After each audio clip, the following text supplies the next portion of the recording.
value that sit at the very heart of the today's summit. His leadership has also shaped the Institute of Water Conservation's role as a neutral platform for the dialogues, capacity building, and the collaboration. We are honored to have Dr. Jain sir with us over the summit and guiding its deliberation. May I request Dr. S K Jain sir kindly have your blessed words over here to address such a wonderful and a spectacular gathering. Sir, please.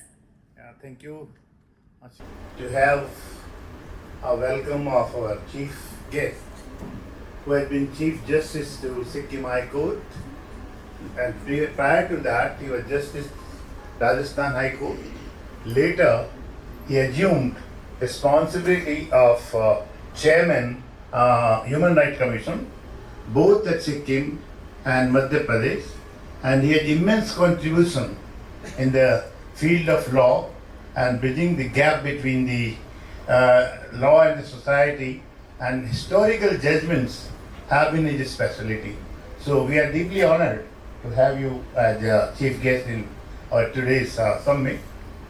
Then I have Madam Indira Khurana, who is our guest of honor, and she has worked a lot on Himalayan rivers. So how that water could be managed, what are the ecological and other impacts on human beings, as well as how she helps also in salinity ingression, the chairperson for salinity ingression also, and apart from that, she has been as an expert speaker at UN Forum and World Forum. So we are again welcoming you, and it's our esteemed guest of honor today. Then we have a special guest from our Rotary fraternity, and Madam Pragya Mehta. She is District Governor 3056, serving at present. And water is one of the focused areas of the Rotary International. So we thought it proper that in this summit, if she gives her input, what at present Rotary is thinking and what initiatives Rotary is taking. So you are welcome, madam. And then we have today's keynote speaker, was a very high technocrat who has been chairman of Central Groundwater Board and Central Groundwater Board Authority, as well as he has served as advisor to Punjab Groundwater Authority, and he has a lot of contribution in many conferences and many seminars, a number of papers. So to have such high valued keynote speaker, we are really honored, and we welcome you, sir, in this our today's summit. And I welcome all my delegates. We have the delegates from State Groundwater Department. We have superintending engineers, we have chief engineer, then we have groundwater department, superintending hydrologist, nodal officer, and many other sciences connected with water.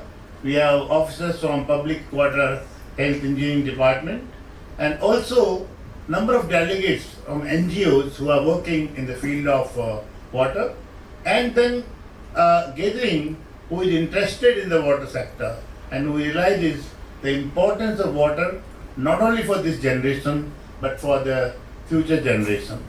So we welcome warmly to you all, and we are deeply honored by your presence. So thank you very much for being here with us today afternoon. Now this present day, today's theme which we have, that is on the water security.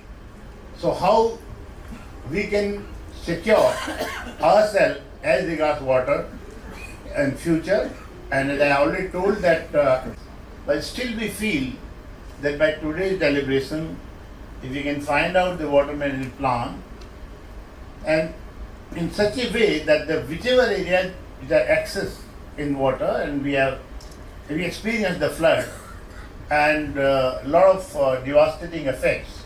And on the other side, there are states where we have drought.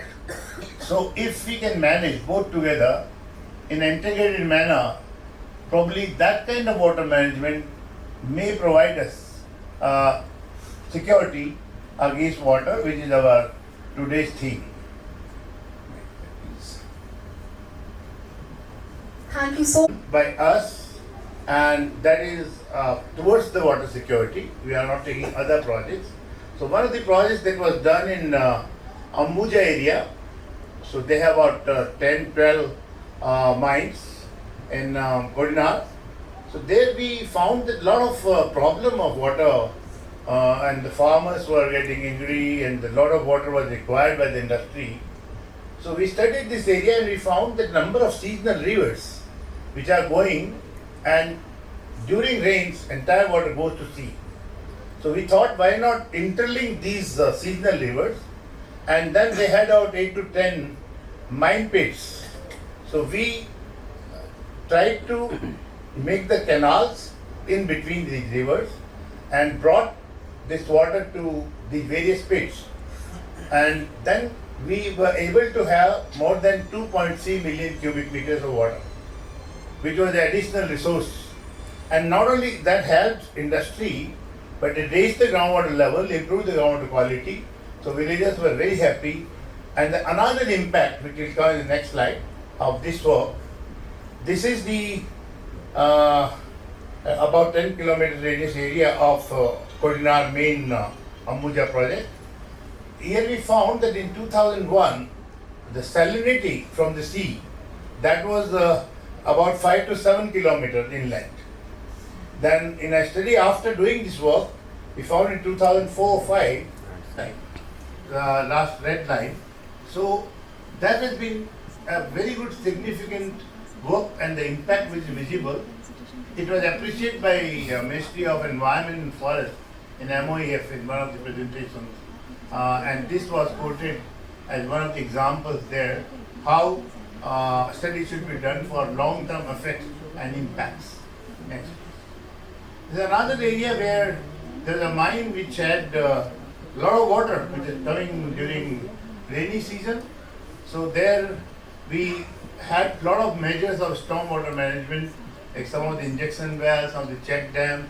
We found out the catchment area, and then ultimately we saw that this mine, which is working only for 3 months, rest of the time water was there. After doing this work, the work was done for 7 to 8 months in a year. The profit went from 2 crores to about 7 crores per annum. So it is just the management of the water resource. Next. Then that's about that side. So we will not go detail because you are a speaker. Then another project which I want to mention here is a Hero Water Corps in Haridwar, Uttarakhand, where a lot of water, storm water, that was collected inside the plant. They were not able to even have the test drive of their vehicles, newly produced vehicles. And because the level of the road was little higher and the industry's level was little lower, so we planned artificial recharge reservoir. So our team, coupled up with our 1 or 2 civil engineers we have, we planned together and then we made this reservoir with 10 injection wells. So the entire storm water we diverted through drains to this reservoir, and all around the reservoir we make it a motorable and then beautiful flowers were grown. So it became a picnic site, as well as it has provided the recharge to the groundwater, and it solved the storm water problem. After that we had the rainfall of about 110, 120 millimeters a day. Even then there was never overflow till today, and they are now very well, they are able to have the test drive and they are able to utilize this water directly as well as it helping in the charge. Similarly, at Hero Motor Corp, Daruhera, we did along the road stormwater management because a lot of water was stagnant against the administrative building. So we have made both the sides of road, the recharge structures with injection wells, and then we found overflow was sent to lake. So then we found that water no more, and they're very happy because they were able to drive the vehicles inside the plant. This is another for Birla Corporation. So here we utilize the old pits and the entire need of the plant of 3,000 cubic meters a day, which could be met from diverting the rainwater from the catchment to the plant. And then water which was dewatered there during mining, that was given to the government of Madhya Pradesh for irrigation purpose in the irrigation canal because that was nearby. So dual purpose is solved. So this is a wastewater management. And then another project recently we did, that was a Delhi Central Vista project, where our parliament has come today and the secretariat and other office buildings are coming. And this was project which was very dear to our dear Prime Minister. So here they planned about 3 basements, 3 to 4 basements down. And the water level was 5 to 6 meters. So this was the next slide. It gives about the water aquifer positions, like the upper sand and silt. These were the formation. So that was collapsible sand and collapsible silt. So slope stability and all that was maintained. And then how much water will come through certain scientific tests we found out, and then we advise how many pumps would be there every year and what water you can and where to utilize that water. That plan was also given. So that's how the water was also utilized.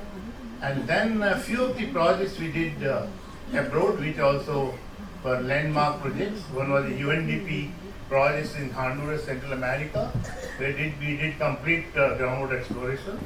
That was we did with the Association of Apollo International. Then another project which we did, that was in Oman. So there they are striving for the water which has TDS over 20,000 milligram per liter. Means we don't touch that water and we don't have the technology. But they do have the technology and they are converting that water and making it drinkable. Then we also had a work in Central Africa, the rural parts of that.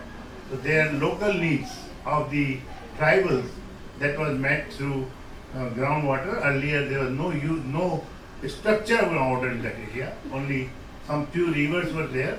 So near the rivers the tribals were taking water. And after that, wherever local communities were settled, that water was provided. Then we also had one of the projects in Bhutan, is the near country, and that was use of spring water as a natural source and natural mineral water, and how to protect that. And that water we found of the age 4,500 years. That was the age which came of this water, which is absolutely drinkable. No treatment is required except filtering. So that was also one of the wonderful projects, and Royal Army has put up the plant for that natural water. So thank you very much. I think I have taken a little extra time. I'm extremely sorry for that. But I thought it is essential to start with that how we can manage the water resources and have water security. So thank you very much everyone.